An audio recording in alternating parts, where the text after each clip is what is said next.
Welcome to Minnesota Legislative Report, our region's longest-running public affairs program. Lawmakers from northeastern Minnesota are joining us today for a recap of the week's activities at the state capitol.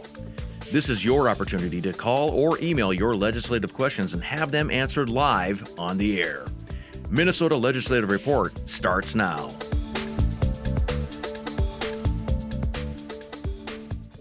Hello and welcome to the Minnesota Legislative Report. I'm your host, Tony Sertich. We're in the final 2 weeks of the legislative session, which must be completed by May 19th. There's still much work to be done on the state's 2-year budget. Will the legislature get done on time? And what else might they be able to accomplish? Tonight, you can join the conversation, email or call in with your questions for the lawmakers that represent you. To ask a question, dial the phone number on your screen, or you can also email your questions to ask@pbsnorth.org. Each week we invite legislators from all across the region and from both political parties to join us on the show. If they respond and are available, we make room for as many as possible to share their views and answer your questions. And joining us in studio today are 2 elected officials. Representative Spencer Igo is a Republican from Wabana Township, representing District 7A, and Representative Isaac Schultz is also a Republican from Elmdale Township, representing District 10B. Welcome to both of you. And welcome your first time, Representative Schultz. Thank you. It's great to be with you and your viewers this evening. Just excited to chat about this session. There's a lot going on. There is, and let's dive in. First and foremost, let's talk about the state budget. We're going to start with Representative Igo.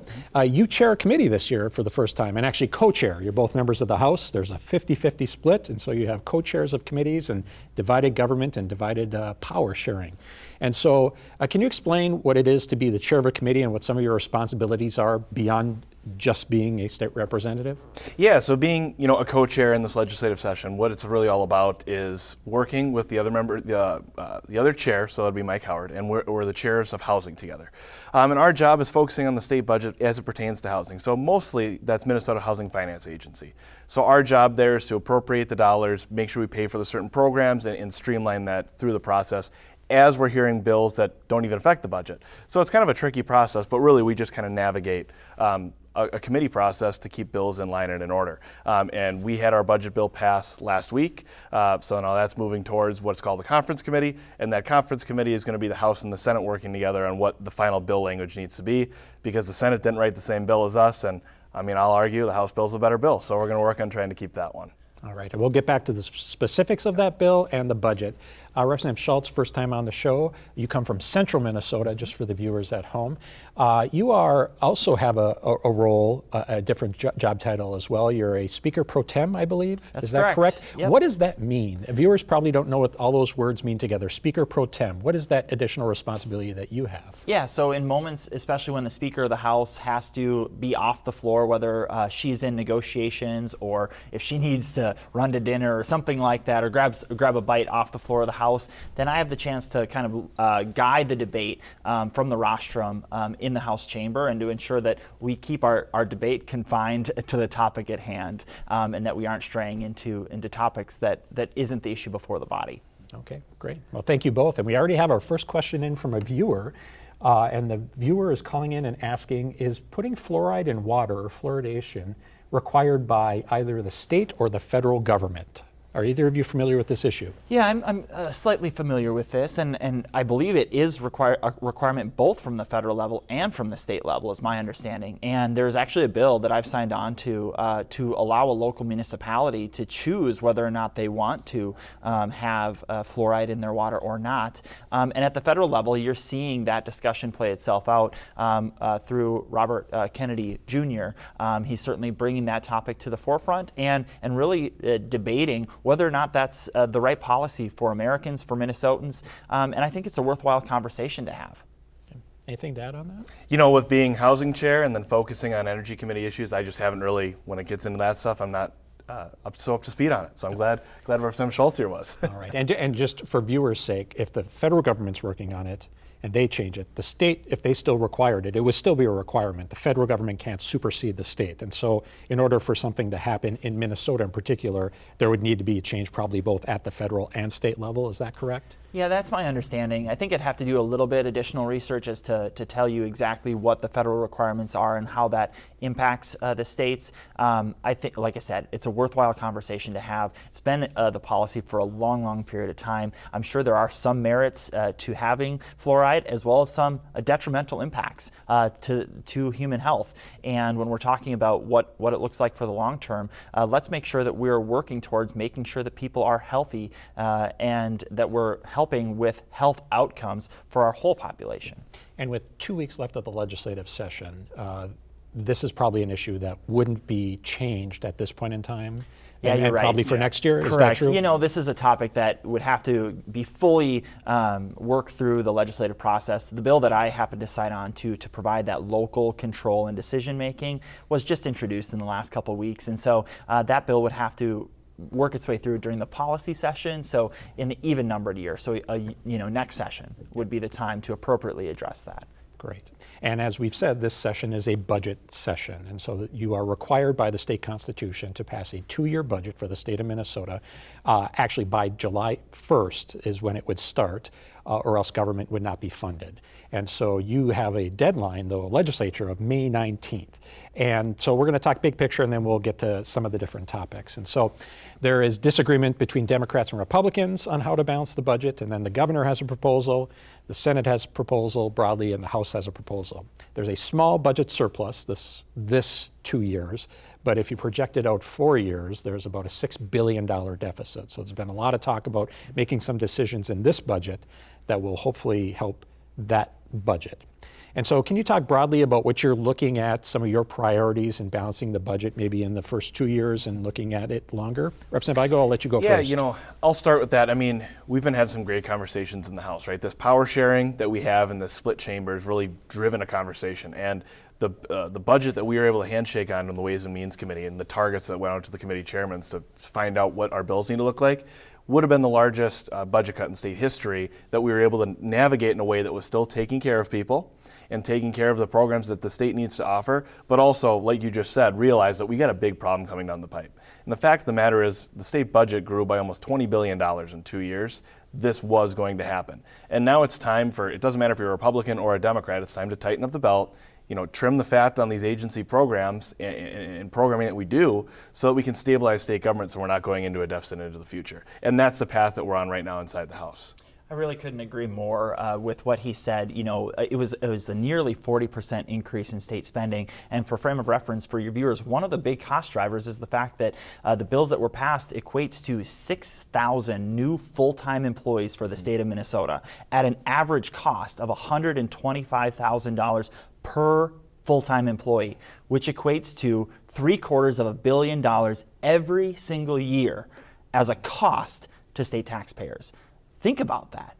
I mean, that's wholly unsustainable. We have to curtail that and frankly drive it in the other direction because Minnesotans can't afford that level of government growth. And frankly, we're getting our hands into way too many areas of life that government never had a role to begin with.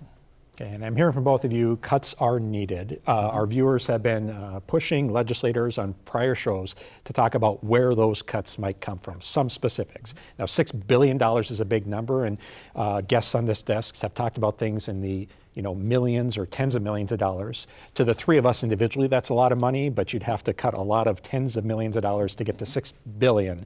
Yeah. And the two biggest pots of money that we spend money on in the state of Minnesota is on education and human services, which is funding for seniors, folks with different abilities, and the like. And so where are some of the categories you're looking at to find these cuts to make sure that the state can balance its budget? Well, first, I actually want to reframe your question. Yes, of course, we're going to talk about cuts, and there isn't any legislator who's proposed more cuts than I have during this session. And at the same time, it's a little bit of the wrong way of thinking about the issue.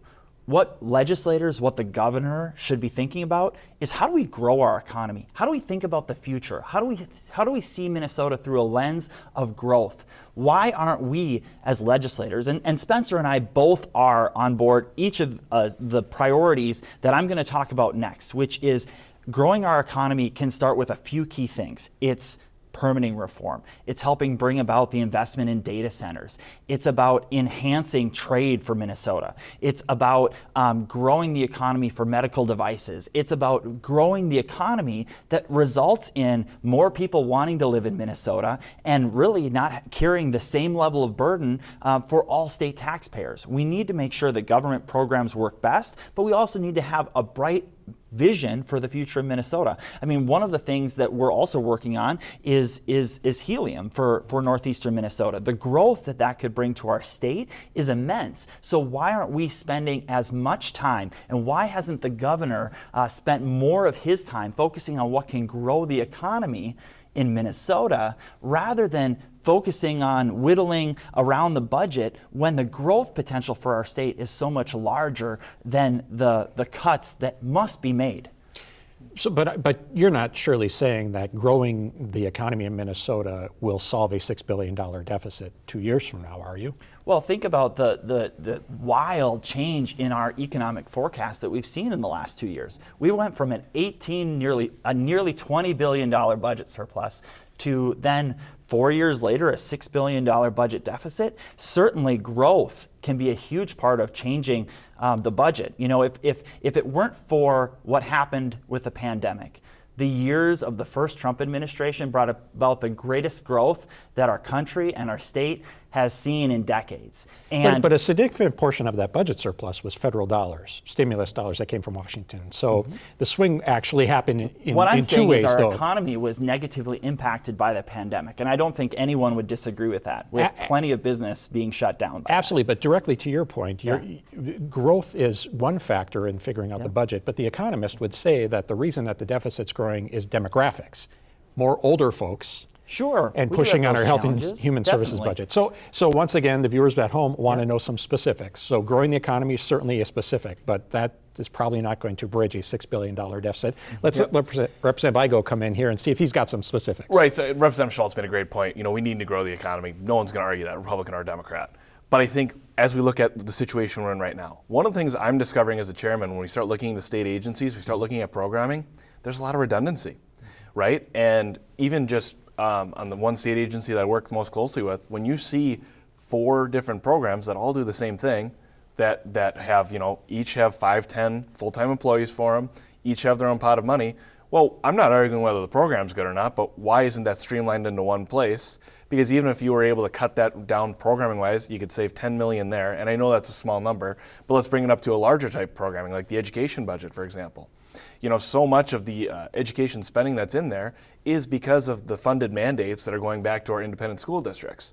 So if we looked at education from the approach of the actual constitutional duty, which is to fund education and stop getting in the way of Minnesota being the Department of Education, then the dollars would actually still be remaining, but we wouldn't have the same sort of burdens that would take place. You know, and the free school lunches is a prime example of that. No one's going to debate that any child should be hungry at school. But when you have demographic differences with how school districts operate, when you have school districts up in northern Minnesota that might be at 30, 40, 50% free and reduced lunch, you know, yes, we should be helping out in that situation. But then why should a school district that's, you know, at less than 0.5% free and reduced lunch, that has 5 times the population as one of our school districts, why is that getting the tab picked up? Those are the kind of ways where you can save not just 10 million, hundreds of millions of dollars out of a budget. So 2 points to that, though, is some would also argue that if you were to institute a way to either means test or base this on ability to pay, that actually costs potentially more money to run a program to figure out who would qualify or wouldn't qualify, and you'd be spending money on that sort of bureaucracy you're talking about. And so what would you say to that? Well, so, you know, it's, again, let's not recreate the wheel, right? Because there was already federal programs and waivers that were being filled out to do this for schools already. The way Minnesota ran to the free and reduced lunch plan was, again, trying to recreate the real wheel very quickly in a way that created this duplicative stance, and now we're kind of caught holding the bag, and how do we fix this? Because the federal dollars can't come to help anymore because of what we instituted. So what there should have been, instead of passing this right away in a sprint, and this is my feelings on a lot of the last 2 years before this, we should have really sat down and talked about it, because being a legislator, I've had the opportunity to go travel around the country and meet with other colleagues.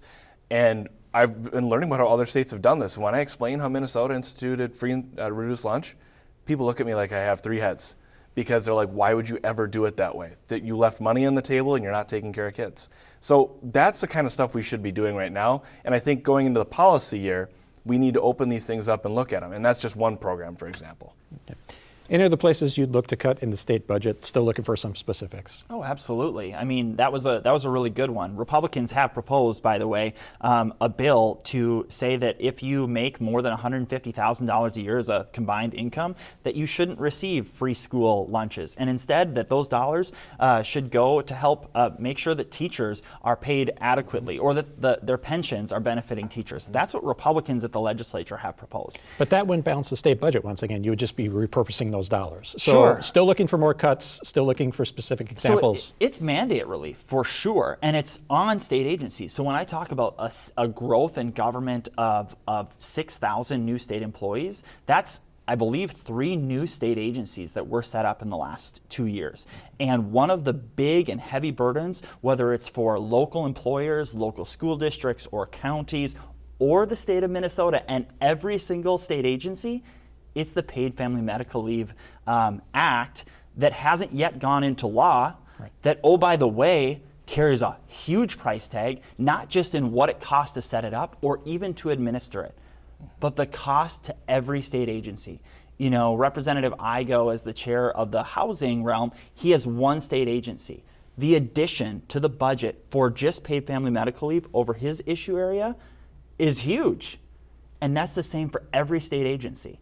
So Republicans are saying there's a better way to do this. There's a private sector model to do this, and we can be providing these sorts of benefits without a brand new state agency. And that's a better way of approaching it. It's a way more affordable position. And frankly, we've seen with state agencies over the last decade or two that when Minnesota, the state of Minnesota, tries to set up a new state agency, it falls flat on its face. And we don't want that to happen again here in Minnesota, especially when it's going to add to the costs that so many Minnesotans are seeing at this moment in time. In the last 2 weeks here of the legislative session, do you see any changes to that specific issue of paid family medical leave? So paid family medical leave, so you, and for your listeners, like, we have the single most generous paid family medical leave program anywhere in the country. Most states that have already set this up in other places across the country, they don't have the additional mandate and burden from the state onto counties or onto school districts, because those things are already negotiated in those bargaining agreements. And so Minnesota's program is far heavier and far more costly and far more onerous than those other states. And we need to bring this back in line with some common sense and to lower the costs for families across the state. Are we going to see any changes to that, do you think, before the end of the legislative session? So when it comes to paid family leave, I don't think we're going to see the changes. I think we're going to see a stay. I think we're going to see it get delayed 1 year. And you look at what the agency's doing, what they're doing when they're, I mean, there's a lot of nitty gritty that goes into this, where you need to design a program, you need to staff it up, you need to, research and find out so you can actually make people be able to file for it. Minnesota's already behind the 8 ball on it from experts that are tracking this. And the last thing anyone wants to happen is you promise something like this, and then on January 1, 2026, it doesn't work. So my argument, and most people are saying, just give us a year to stay, get us into that policy year so we can have a conversation and fix some of the things that Representative Schultz was talking about. But I think that's firmly on the table. All right.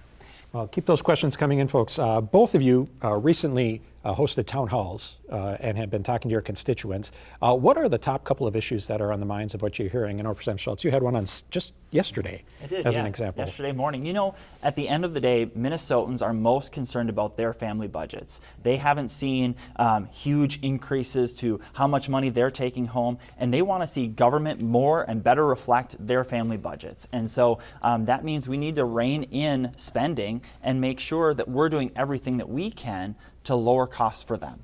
And that's the number one thing that I hear across my community and across the state. And so that's what I'm laser focused on. And I know that that's an overly broad statement to say, but that's how it goes back to mandates, right? And you know, I'm the chief author of the bill to, as an example, rein in and try and make more flexible the earn sick and safe time mandate that was added in at the beginning of 2024. That mandate is heavy for people too, and it has only added to the costs for families across the state. I'll also add that, you know, when we hear folks from the political left, whether it's at this desk or in St. Paul, the biggest thing that they advocate for is more tax increases. I mean, you heard it last week when Senator Hochschild said, you know, we need to add additional sick taxes so when someone goes to the hospital that they're paying more in taxes when they go to the hospital. You heard him say that he wants to increase taxes for people that want to go on Facebook or any ounce of social media.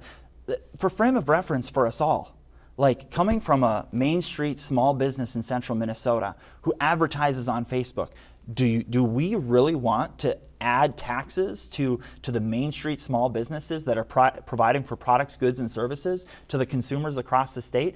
And are we really not expecting for those costs to be shifted right onto consumers? I mean, this is a way of thinking that we have to get back to just saying what makes sense for people, because at the end of the day, you can target the biggest, most wealthy people in the world, but you have to understand that every single time that you add a new tax here in Minnesota, it's going to fall upon the people who frankly are in the tightest financial position. And so when it comes to what people are saying, it's about please lighten the load of the costs that we see from state government. Representative Igo, what are you hearing on the Western Iron Range? You know, I think the thing that I hear the most right now is people are just looking for that hand up, right? I mean, it's no excuse that things are hard, right? And I'm going to make my own plug for housing, right? I mean, it's become a top 3 issue for people. We don't have enough homes. The cost of even having a home, energy prices are up, grocery prices are up. All these things are kind of compounding at a time. We have high interest rates. And, you know, obviously we have horrible news with the layoffs that we're dealing with up north. I mean, it's kind of this perfect storm of a lot of negativity. But I think the biggest thing that I hear that I try to bring to the Capitol is that people really want that message of hope and how we can make things better for the future. And that's why I'm carrying a lot of bills around some things we've already started talking about: permitting reform, regulation changes, streamlining of government agencies, making Minnesota's government work for people. And not just, you know, people if they live in St. Paul or Minneapolis, but people if they live in Hibbing or in Nashwauk. And that's the message I get from back home. And it's very like non-political, if you will. It's very simple. People want to, you know, grow up, raise families here, live here. And let's give them the tools to do that. So, and we're hearing about it multiple ways. A lot of stuff I hear about is from school districts, right? I think just about every single school district from Grand Rapids to Ely is dealing with cuts in some shape or form after a record-breaking education budget. Well, why? Because there was unfunded mandates in those bills, and then the school districts have to pick it up. So it's working in a way that's kind of cross-party lines, but also working with our communities to say, let's get back to this local government, local control that matters so people can live the best lives they can and get government out of the way in some sense. That's really what I hear on a daily basis. Okay. And you mentioned housing again, so you're the chair of the Housing Committee. Mm-hmm. You're responsible for shepherding through, along with your co-chair and the folks in the Senate, solutions to housing. And this is a crisis issue, whether you're living in the metro area, central Minnesota, up on the Iron Range. What are some of the solutions in your bill to help provide more and affordable housing across this state? So, I mean, here's the fact that I just have to put out there whenever I get a chance. The average age of buying your first home in the state of Minnesota is now 38 years old. The average mortgage is over $2,500 a month, and we need 106,000 housing units. That's how many short we are. So the problem is that you've got all these different aspects now contributing to the fact that people can't afford homes. Now, our bill in front of us has record-breaking investments into greater Minnesota to help build the brick and mortar in our cities and our towns to build out the homes that we need. That's one of the biggest hurdles we have, is when you have to put in sewer and water and curb to build out our new neighborhood. We have made investments there. We also made investments into workforce housing, manufactured housing. The line I use is that we need to have diverse housing types, so everything from small homes, large homes, townhomes, apartments, all of it. And when you have diverse homes, you create affordable homes. And that combined together creates stability for every Minnesota family. Now, that's what our bill has, but one of the big things we've been working on is a nationwide conversation around land use and zoning. Some of the most red states like Florida and Texas, and some of the most blue states like Colorado, even Vice President J.D. Vance and the Governor Newsom of California agree. Land use and zoning, when we make changes to allow for smaller lot sizes and smaller homes and allow for personal property rights, we start building homes way faster. And that's what's going to solve this crisis right now. It's not down payment assistance. It's not finding new ways to capitalize money, because the fact of the matter is we don't have enough homes. So if we put money into buying homes, all it is going to superinflate the price, which is going to superinflate your assessed value, which is going to superinflate your taxes. So the solution to all this is building more homes.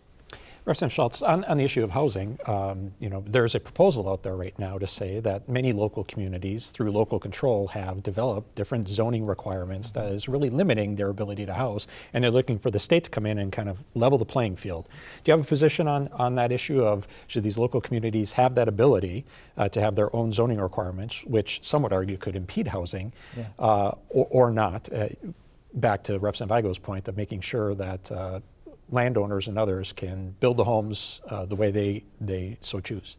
On housing and on a host of different fronts, each community is a little bit different, right? And while Representative Igo's district has a lot of different circumstances comparison to my own, and the reason that I bring that up is because it looks different in different parts of the state, and what works for one community isn't necessarily what works for another. And so we need to take a balanced approach to these topics.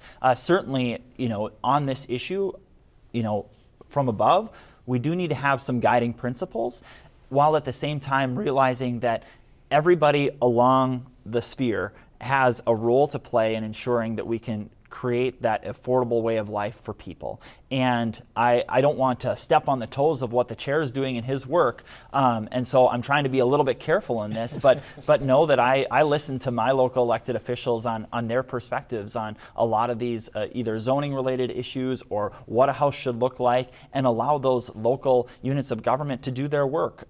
Because if we're trying to tell them what they need to do from St. Paul or from Washington, D.C., I don't believe that that's the right path for us to go down, because I believe that local decision making works best. Sounds like we might have a disagreement between the two of you here. We do, yeah.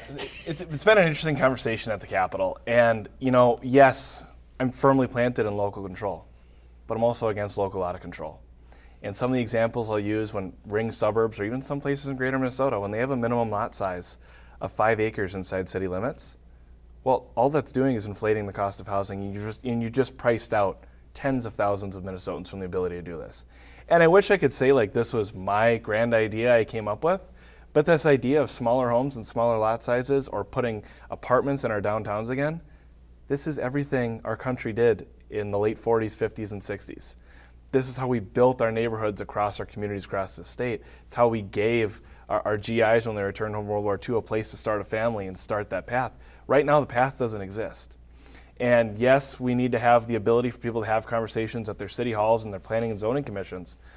But a fact that I've always said to people, the people that show up to those meetings have a luxury in something, and that luxury is a home. The people that aren't showing up to that meeting don't have a home, and that's what we need to address.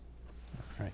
Well, we're going to take another question from a caller and asking, can you tell us how you're working across the aisle with Democrats? As we know, it's a evenly divided state house in particular, where you both serve. There are 67 Democrats, 67 Republicans. You need 68 votes to pass a bill, so there has to be bipartisan support for anything to get done. Can each of you share how you're working across the aisle? 100%.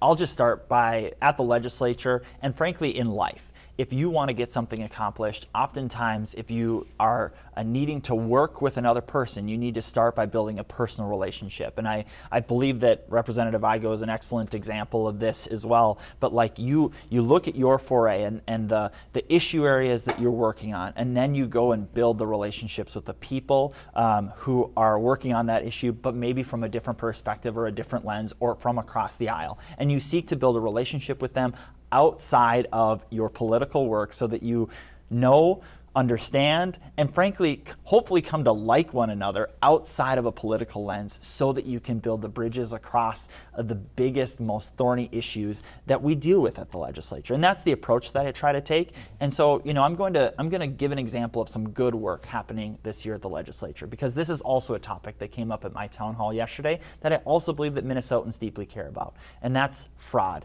Our state has seen a rampant amount of fraud over the last 6 years. And when we look at that, we have to realize that we have a divided legislature, nearly even. So anything that you want to achieve has to achieve bipartisan support.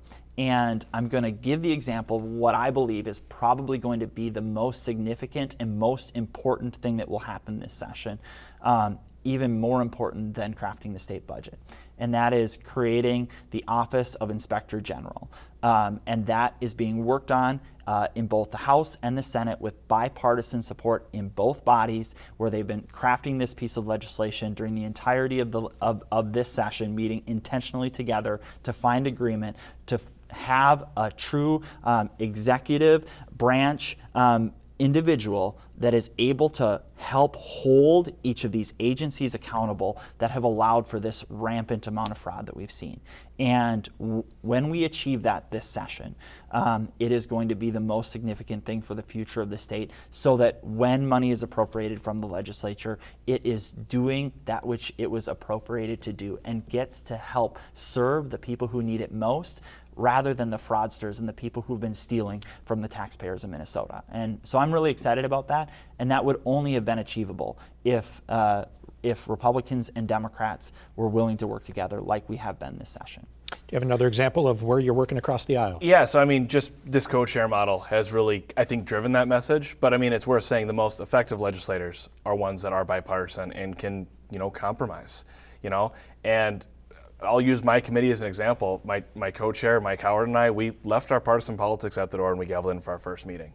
And for viewers back home, we were able to go through an entire committee process without any roll call votes, which basically says any bill that came in front of our committee was worked on to the point where Republicans and Democrats were supporting it in a way where we were just voting together as a unit.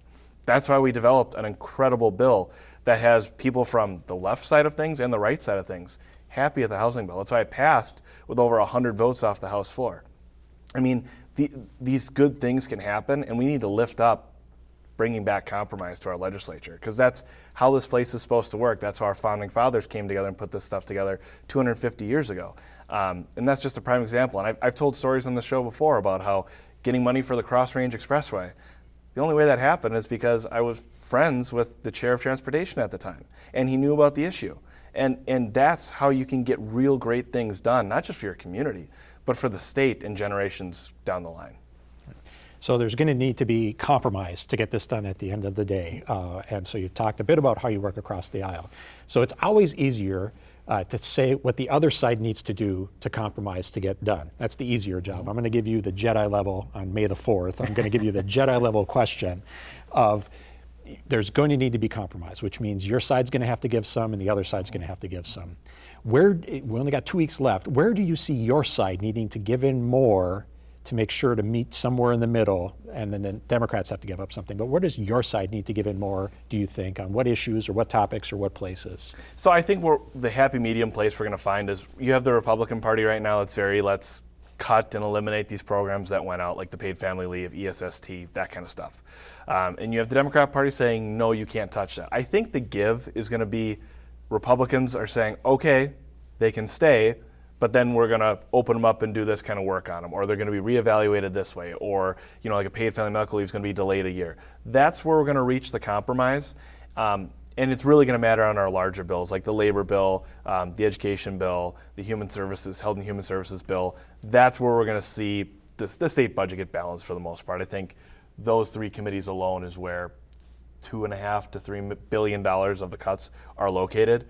And that's where the compromise is going to come. I think a lot of your smaller bills are going to come together relatively quickly with little to no policy, just so we can get lights on budget, and we'll return that next year. But that's the point where I think we'll come together at the end. And everyone's always saying there'll be a special session that. 2 weeks to go, we're always saying at this point there's going to be a special. And crazier things have happened, and I think we'll get done on time. And we should try to get done on time, because that's our constitutional duty. Where do you see your side needing to compromise to get to a successful conclusion? Well, I think Representative Igo actually hit it out of the park with his answer. There's not much more to add to what he said. And I think that viewers should know that this negotiation has been happening because of the split House the entirety of this session. Once Democrats showed up for work after their 23-day standoff, we have been working together throughout this session. And so when you take a look at it, a lot of the budget bills that have already been on the floor of the House are negotiated deals. They're not everything that Spencer and I want at all. Like, there is negotiation that got those bills. And so when you take a look at it, there's very little that needs to be worked out in these next 2 weeks. Think about the fact that the governor, the Senate, and the House are all within $1 billion of a budget target. That's tiny by comparison to the fact that we're talking about a $66 billion budget. There's room to get this done. There's the right people in place to, get a pragmatic budget that hopefully can be more focused about the future and where we're going as a state, rather than talking about, the edges of things. Got a lot of questions coming in. We're going to try to get to as many as possible. Tax-related question: are there any new conversations or information on the total elimination of income tax on Social Security? I know last budget go around, there was progress made on this, but there are still some upper income earners that are taxed on Social Security. Do you have an update or know any progress, or is this in the cards for this year potentially? I mean, what I'll say is we should have done the full elimination when it was promised 2 years ago. And unfortunately now in the situation we're in, a full cut of it is very unlikely. I stand committed to the fact that if a benefit you paid into your entire life should not be getting taxed regardless of the situation you find yourself now in when you're taking it. So I remain an advocate for the full repeal of those taxes. Unfortunately, I'm going to be pragmatic and understanding that in a $6 billion deficit, the money's just not going to be there to a full repeal. Yeah, on this topic, I am of the same sentiment as Representative Igo that we should be committed long-term to the full repeal of this. But we also have to understand if that's our goal, which it is one of my goals to do, that we have to curtail state spending in order to do so. So when you add 6,000 new state employees to the tune of $125,000 per state employee, that equates to $750 million. You can't do both. So you either have to curtail state spending and the growth of government so that you can give the money back to the people where it rightly belongs. All right. A question that I think I'm going to start with you, Representative Schultz, because I believe you're a co-author of this bill. A question coming in about undocumented Minnesotans receiving health care and a proposal to eliminate that. I believe you're one of the authors of that bill. I happen to be the chief author of that bill, so happy to talk about it in great detail. Yeah, So, can you explain what your proposal is, and then I'll have a few questions for you. 2 years ago, Democrats passed into law a bill to allow for Minnesota care for people who do not have legal status in our country. And at the time, we were told that it would cost the state approximately $198 million over a 4-year period of time. The program started on January 1st of this year, 2025. And at the time, in 2023, when it was passed, we were told that at its max, it would really only have 7,700 enrollees. We are now a full 4 months into it, and we have the data from the first 3 months.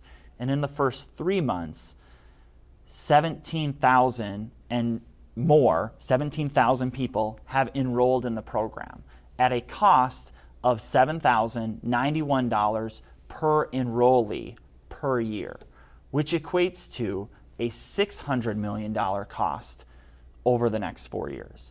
So it's 3 times the cost that we were originally told. And it's incredibly important that we realize that these benefits aren't available to any other Minnesotan for free. And our state is providing these benefits to people who broke the law to come here. And so this is one of the, what I think, bright lines of this session for Republicans.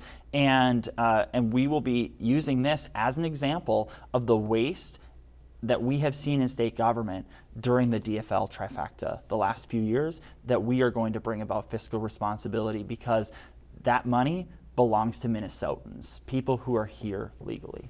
So a couple of questions and clarifications. And so the state agencies, though, are saying, yes, 17,000 are registered. Only 3,000 have actually applied for and received claims of the 17,000. So they are saying it's still in alignment. And if you run that math out, it's still closer to the $200 million and not the 3 times, as you say. And so there is a difference and a distinction between registering for a program and actually getting claims from the program. Right. What do you say to the agencies who say it's still on track to where they think it is? So again, the state agencies have, to my knowledge, have not said that, not to me, nor to House Republican chairs. Like that has been said by DFL politicians who are trying to protect the program. That has not been told to me by any member of the actual agency. And so what I would just say to that is, who is paying the monthly premium for that benefit? The answer is it's the Minnesota taxpayer. It's not, in this instance, the illegal immigrant. They're not paying the monthly premium, which other Minnesotans would be paying. And so that's the thing that I think that the left is trying to paint over this glossy picture of what this program is when you're providing these benefits that no other Minnesotan receives for free. And we'll get you in here in a second, Representative Igo, but Representative Schultz. He's the chief author. There you go. So it's not just the left or Democrats that are actually supportive of this program. It's the Minnesota Hospital Association, which is made up of local hospitals all across the state.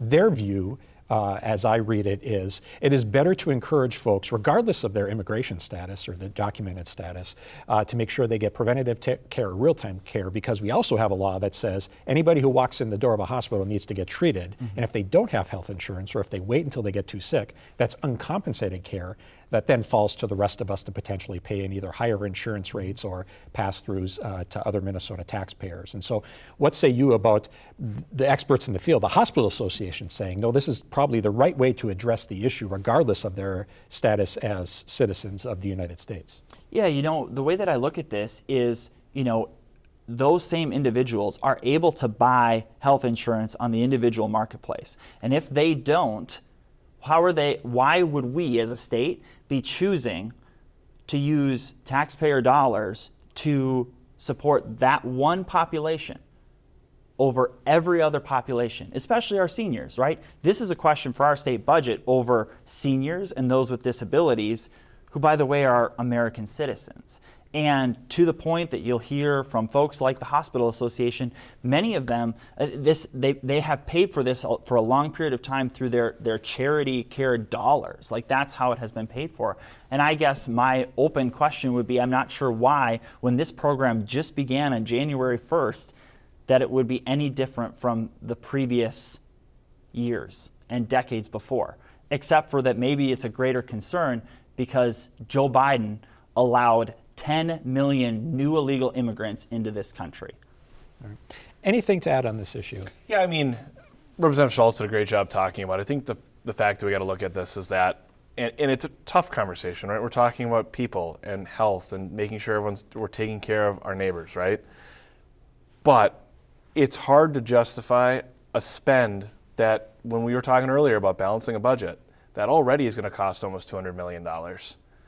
And I have constituents calling me about rising property taxes and trying to figure out how they're going to pay for things, yet the state's going to take the approach of working on undocumented people first. I think that's not fair to the Minnesotan taxpayer. I don't think that's fair to anyone in the state of Minnesota. So I think the solution is we need to pull that back and invest in Minnesotans who are here raising families, paying taxes, and here legally and not breaking the law. And in that, I know it can sound harsh and that can sound brutal, but I challenge you to hear those phone calls from people inside your district as their elected member, and then hear the worry and the concern in their voice. And when you see something like this and it's not going to help them, you get pretty frustrated. And just for a frame of reference, just to kind of put a cherry on top of this, this is a bipartisan issue. If you want to talk about what the polling says and stuff like this, you have Democrats, maybe not elected Democrats, but you have Democrats who have reached out to me, people from my own district. They voted for Kamala Harris, and they don't believe that illegal immigrants should be getting state paid for free health care. And instead, they think that we need to take care of those in need in our own community. At the end of the day, it's about making sure that this works for our people first and Minnesotans first.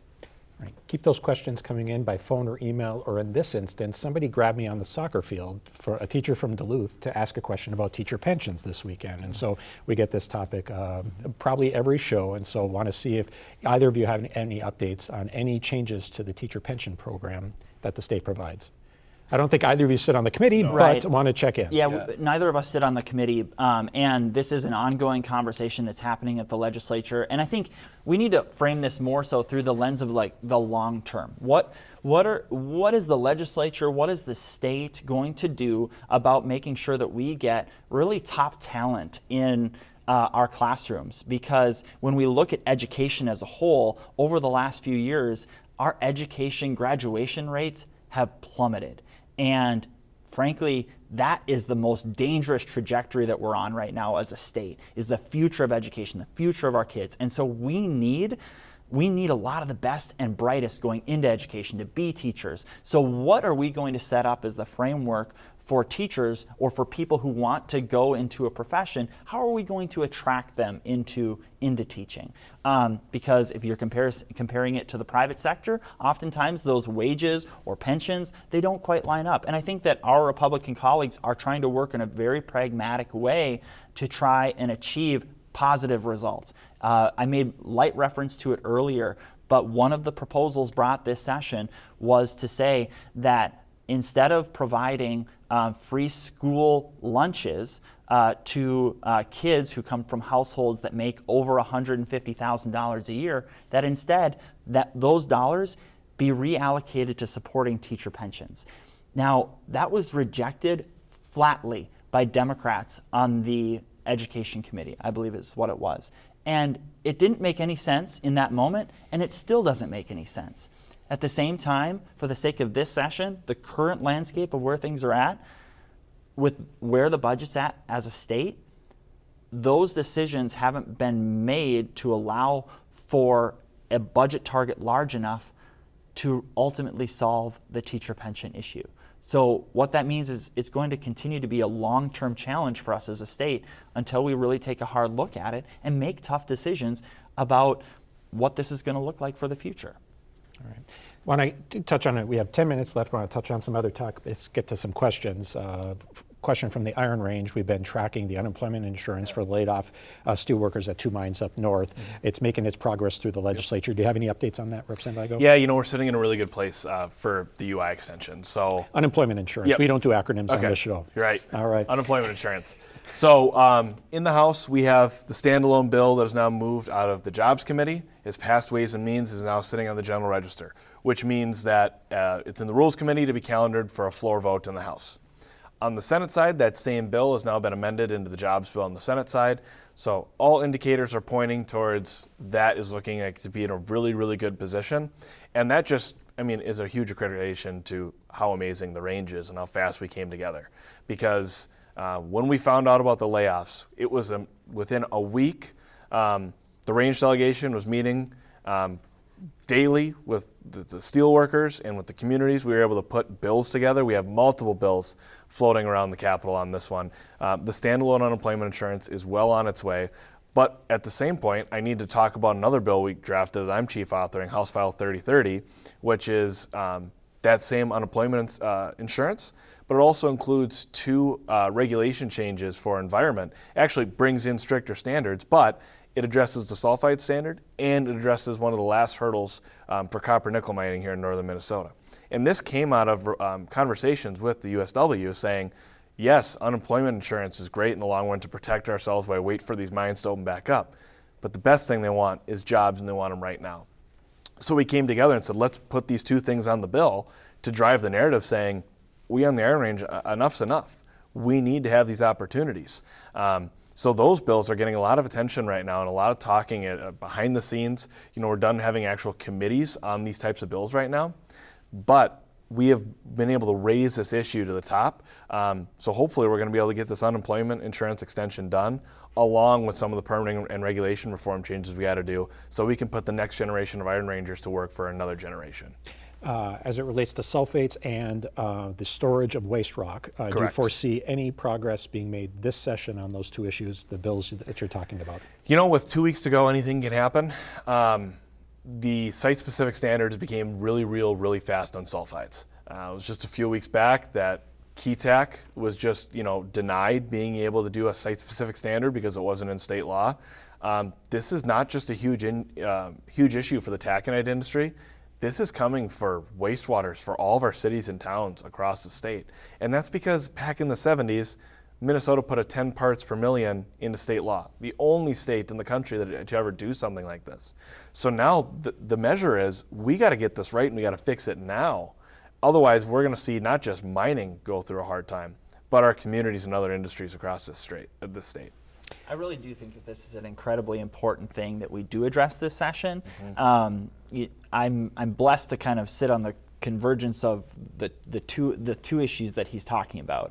You serve on the Natural Resources Committee. Correct, and then also for the purposes of the UI stuff, the Workforce Development and Labor Committee. And so I've had the chance to be involved in these issues quite a bit, and I have to say, my personal perspective, even not as necessarily an Iron Ranger myself, I think it's critically important that this issue be addressed whole scale. Not just one thing, but whole.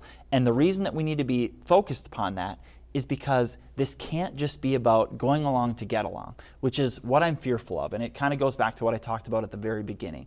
We need to be more growth mindset in Minnesota. We need to be focused upon the future. We need to be focused upon what helps make the Iron Range grow, not just survive, not just sustain until the next economic boom that might exist for 1 or 2 or 5 years, but how do we create long-term sustainable growth patterns based upon our legacy industries and what we do best here in northern Minnesota?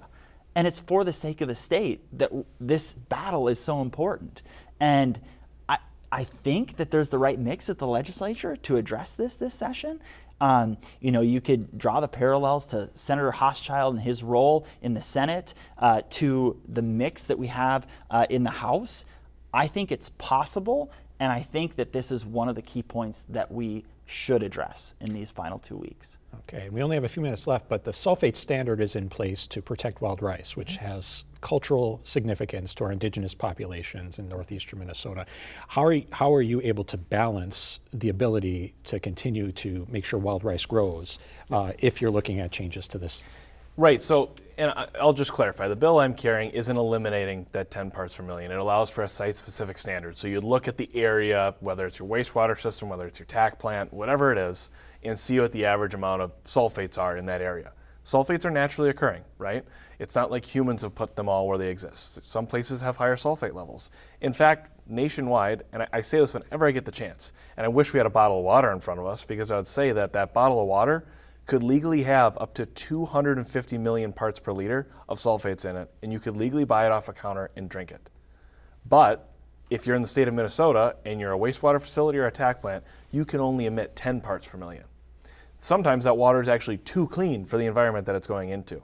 And Canada has really been leading this in a lot of ways. They have wild rice thriving in waters up there that have sulfate levels in the 7s, 8s, and 900s.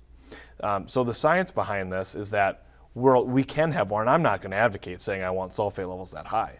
But what I am going to say is we should be following the science, because we can have both. We can have a vibrant wild rice industry and continue to have its cultural significance to the people of Minnesota from all shapes and sizes and places. But we have to address this because we've put ourselves in a box, and if we don't get out of this box right now, we are going to have some very hard times in the future. I don't want to get into federal issues specifically in our 2 minutes remaining, but a significant portion of the state budget, almost a third of the state budget, is impacted by federal spending. It's money we receive from Washington, D.C. back to the state of Minnesota. And they won't put their budget together until after you all are done. Now, you're both former federal employees. You've worked for Congressman Stauber, so you know a little bit about how Washington, D.C. works. How concerned are you that you're going to get done either on time, May 19th, or hopefully by July 1st, so government doesn't shut down? How concerned are you that you're going to make all of these really hard decisions and put a budget together and then potentially have to come back after that to solve a further deficit by potential cuts we might see in Washington, D.C.? What's the likelihood of that happening? I guess I'm going to be optimistic because I also think that's the role I'm in. The way I'm looking at how the federal government's working right now is it's a very quick retraction. Let's tighten the belt and let's vet everything that's going out. And we're going to see, that's why everything was frozen so quickly. Because if you're, I mean, look at it like a company. If you're going to reevaluate how your company's operating to make sure you're making profits, you're paying all your people, and you're paying all your dues, well, you can't just do it in piecemeal. You freeze everything up and you audit. And that's exactly what's happening at the federal government right now. And that's why we'll see funds that are frozen slowly trickle back out. Maybe we'll have different guidelines, maybe mandates will be removed. I'm not sure. But moving forward past the state budget, I'm not overly concerned we are going to see those bad things happen that people are worried about, because at the same time, you're going to have Congress that has a lot of the same views that I have, which is we need to take care of people, and that's how they're going to look at those funds. Do we have agreement or disagreement on this one? 100% agreement, and I'll add on top of that let's look at the lens of the fact that Minnesota budgets over a 4-year period of time. There's no reason for us to have a knee-jerk reaction to something that's going to happen at the federal level, because number one, we'll come back in for a full session next year to address anything that needs to be cleaned up, and yet we will still have an additional 2 sessions beyond that to address the needs as they arise. Certainly, the governor has the authority to call us into special session, but I'll just say, as it relates to a larger budget challenge like that, I think that it would not be in the governor's best interest to do so, because once we're in session, we determine when we would adjourn as the legislature. And I think that as it relates to those larger budget challenges, frankly, I think that's a risk that the governor wouldn't want to take. All right, we only have 20 seconds, so I'm going to try to squeeze a one-word answer out of a politician, which is pretty hard to do. Are you going to go into special session, yes or no? Representative Schultz? No. No. Oh, all righty. We end with agreement as well from you two. And we are out of time. I would like to thank Representatives Igo and Schultz for joining us here this evening, answering questions and sharing their thoughts. We'll be back again next Sunday at 5 to speak with even more members of the state legislature and answer more of your questions. Thank you for watching. For the team here at PBS North, I'm Tony Sertich. Have a great evening.